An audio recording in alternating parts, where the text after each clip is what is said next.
What's up, all you huntsmen and huntswomen out there? I'm Duuz-Diz-Din, and I'm back again with another episode review of Rwby. It's Volume 8, Episode 6, titled Midnight. And, friends, this is it, the long-awaited backstory of Cinder Fall. Now, Cinder is not a character I thought we would really have this much involvement from. When she first appeared all the way back in Volume 1, she seemed vapid, shallow, just not a very deep character. But over time, especially after her defeat at Beacon, despite claiming the powers of a maiden, well, she already had half the powers, but, managing to gain those powers in full, she just grew and grew more and more as a character. And while her story seems very much like a Zuko kind of story, where there's the potential for redemption, she's also done things that are irredeemable. But enough chatter. Let's get into the actual story proper, as we see a young Cinder fall in what I presume to be an orphanage. We aren't given clear information, but there might have been a sign that I missed at some point. But all she does is scrub the floors, get picked on and beaten down, get left out of the games that other kids play, and even when she stands up for herself, she's beaten down by adults. Life just isn't fair for this girl. But when she's adopted by this woman known simply as the Madame, who has, two daughters, you know, you would think that working in a hotel that houses huntsmen when they're away on missions and the like, you'd think that she would be treated more properly. She's there to work, but no. Even in a climate like this, she is still treated like trash, given mounds of chores to do while everyone just uses her to make their lives easier, given small pittances of food, barely enough to actually nourish herself. The huntsmen don't treat her as much of anything. They're grizzled, they're tough. They don't think much of a little girl serving them food. Meanwhile, her stepsisters deny her at every turn, finding a sick pleasure in just treating her as if she weren't even human. She has to live off the scraps that we see the huntsmen and huntswomen leave behind from their meals.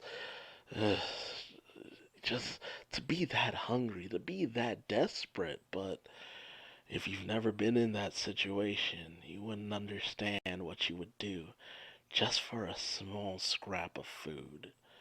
She works and works and works. She works hard. She works harder than anyone possibly could. But small mistakes just earn her punishments. She sees huntsmen, namely one, a popular one named Rhodes, and she thinks of what it would be like to be admired, to be skilled, to be of value on your own. But she doesn't receive that. Instead, she is demeaned by her stepsisters. And as her semblance starts to form, that of fire, and she lets out a bit of a tantrum, she doesn't hurt anyone, but she is punished nonetheless. And we see that the Madame has a collar on Cinder, a shock collar. It just goes to show race, yeah, there will always be racism, but without that, classism. If you don't have money, you might as well just be another animal. Ain't that just the way? Another human, but you wouldn't think it by looking at this scene. And you would think, oh, they're playing it too hard. They're, making this all too sappy to make us empathize with Cinder. No, no, this slavery happened. Just because you were of the same race as someone doesn't mean anything. People of the same race enslaved their own plenty back in the day. The evil that lurks in the heart of men and women is something to be feared.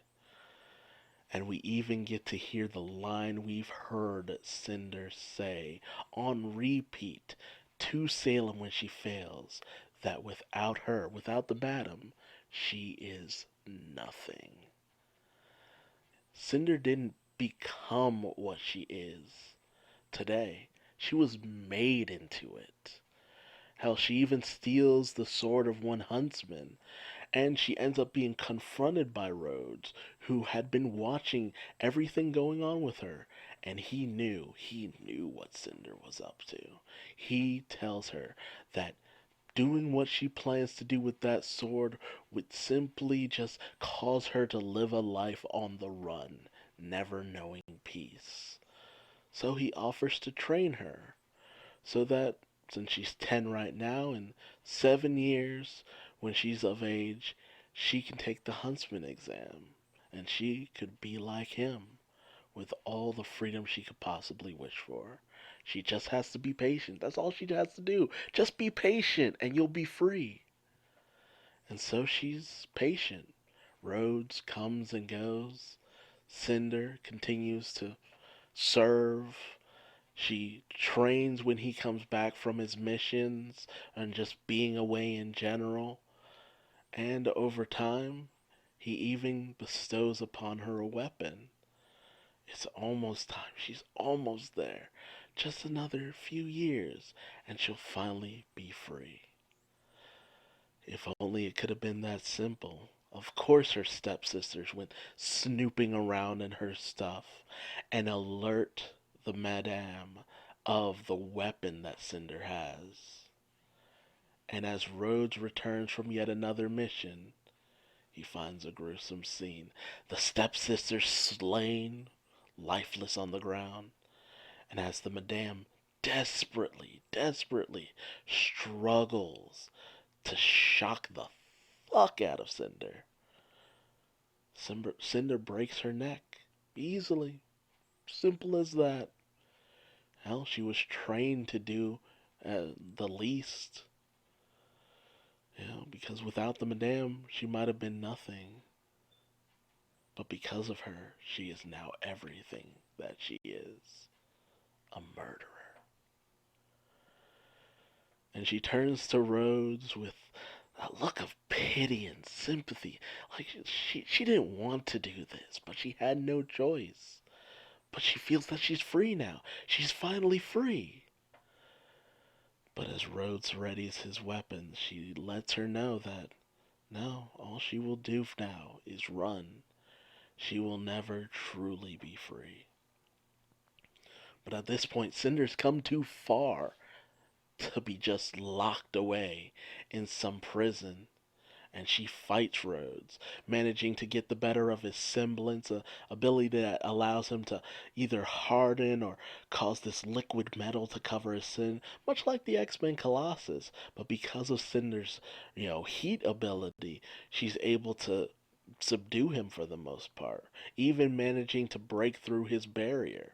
But Rhodes is more skilled and manages to break through hers, seemingly knocking her out.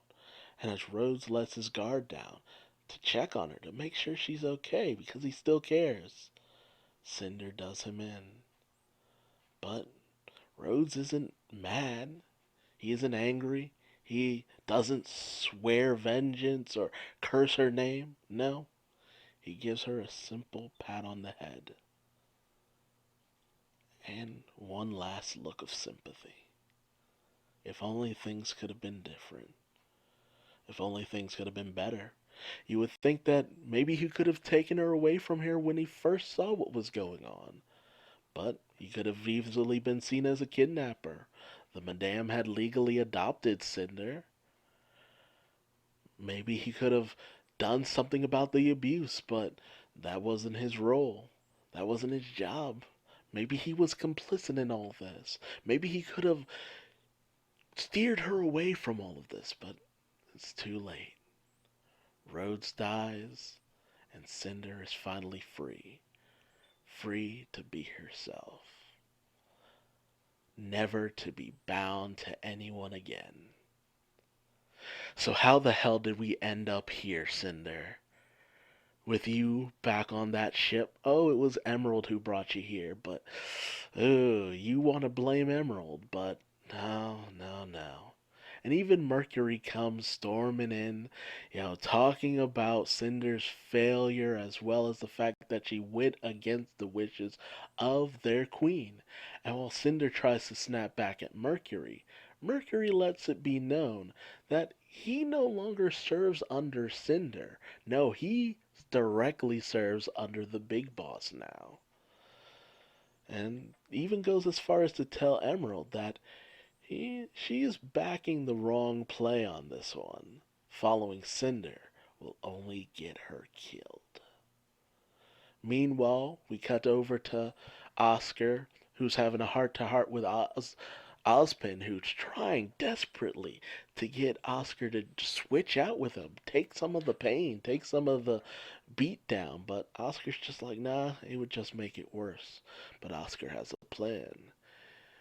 Whereas with Salem's forces, you know, since Salem doesn't want to take on the whole world at once, she sends in her minions to disable things and allow for easier access. So, Oscar has the same idea to break down Salem's forces from within, starting with Hazel. And Ozpin takes over and tries to talk some sense into Hazel.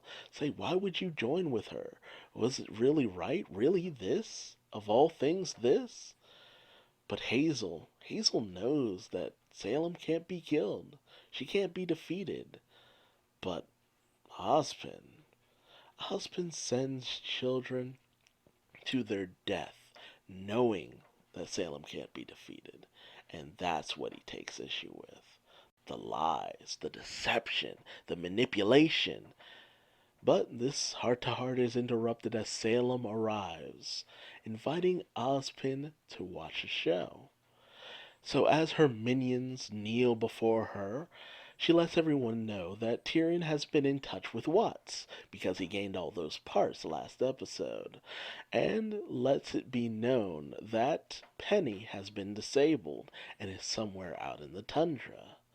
But while this is the good news, the bad news is Cinder has failed yet again, going against Salem's wishes, and through the Grim Arm, Salem is punished, much in the same way she was in the past, because ultimately she ended up going back to the same goddamn situation she fought so hard to escape.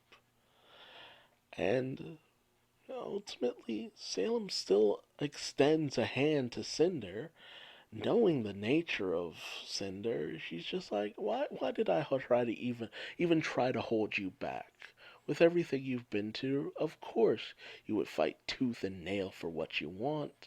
So she gives, or at least commands the Hound to work together with Cinder to retrieve Penny so that Cinder might gain the powers of the Winter Maiden. And as Oscar tries his best to tell them, she's going to destroy the world. You'll all die. This will be the end of all of you. Salem says, no, it's too late. There's no going back at this point. There's no convincing these people that there is anything more that they can do. Meanwhile, the Ace operatives, along with Winter, well, the Ace ops are a little bit more, disgruntled, I guess you could say, as they're none too keen in going into the tundra trying to track down Penny. But Winter's just like, hey, do your damn jobs, you complaining little shits. Only for them to suddenly hear an open transmission from John, telling them about the massive river of Grimm. And as they end up meeting up, and John begs them to try to help people to get the word out for something, Harriet can only focus on the betrayal and say that the only people putting innocent lives in danger are you guys. Only for this to be interrupted as the River of Grim creates a geyser of Grim that completely destroys or weakens and downs the barrier on the underside of Atlas as Grim come pouring out of the puddle and attack one of the nodes, keeping the shield intact. And as that goes down, all of Atlas is made prone to the attack from Salem. And she says that it's finally time. And as the massive whale Grim beaches itself on Atlas, it opens his mouth and outpour a herd of Grim. Oh man, things have gone from bad to worse, but I'm glad we finally got Salem's backstory. Well, Cinder's backstory, I should say. But man, what a depressing situation. But it really does make me wonder, where is this all going? Now that we know her backstory, is Cinder ultimately not going to make it through this book? Will this be the end of her, much like the way Adam met his end? Is that what we're gearing up for now that we've finally gotten all this information? And if it's true, whose hands will it come at? Maybe a huntsman, maybe the good guys, or maybe one of her own. I wouldn't be surprised if Neo, who hasn't been too pleased with Cinder up until now, decides to do a little backstabbing of her own. But what about Emerald? She's been so dedicated and loving towards Salem. Could she betray her? Would that possibly happen? You know, Neo's just been so disgruntled, unhappy, but Emerald, she's been faithful. She's kept her spirit. Unlike, Mercury, what could possibly happen? Where are we going with all of this? And what will ultimately happen to our heroes? Will Oscar's plan work, or will it fail upon arrival? There's doubt within Hazel, but is that enough to undo all the hate that he has? Only time will tell. But that's my thoughts on this, and I can't wait to hear yours. Please share them with me in the comments section below. And if you liked this review, leave me a like. If you didn't, feel free to leave me a dislike. Subscribe and hit the bell icon. That way you never miss out on another Rwby episode review. And until next time, I've been Duuz-Diz-Din, and I will see you later. Bye-bye.